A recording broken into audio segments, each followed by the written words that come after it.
After decades of helping to make memories for families, All Star Adventures on the East Side has closed. KAKE's Kate Devine looks at the quick process and what's next. All Star Adventures was our first date here when I first met my wife. It was on a blind date. All Star Adventures has been a community staple since it opened in 1995. And for Doug Sherman, he won more than just tickets. Found my soulmate.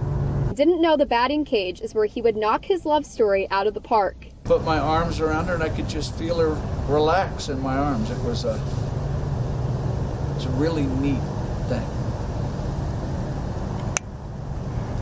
Doug and his wife Rhonda have now been together for 26 years, and together they share 6 kids. Honeymoon's still going after all this time.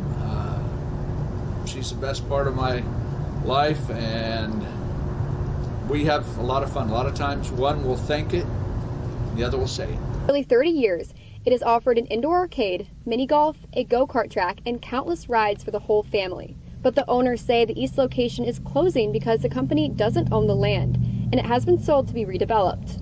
All of our properties, we don't own the land that they sit on, we just operate the business. So we were given notice that the east location property was selling, so our lease was ending.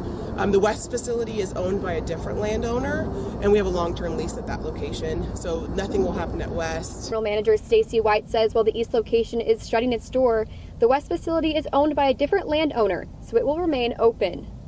My favorite part about working here is definitely the development of the young people. I mean, just having that first job, teaching them to tuck in their shirt, teaching them to be on time, teaching them those small little things that, All-Star's never the end goal for a lot of these kids. Obviously, they go on to college and do bigger and better things, and some of them I still keep in contact with. White says the closing is bittersweet as it marks the end of an era for the community. Their first date on mini golf. I mean, I don't know, I can't even count the hundreds of kids that have had their first jobs here.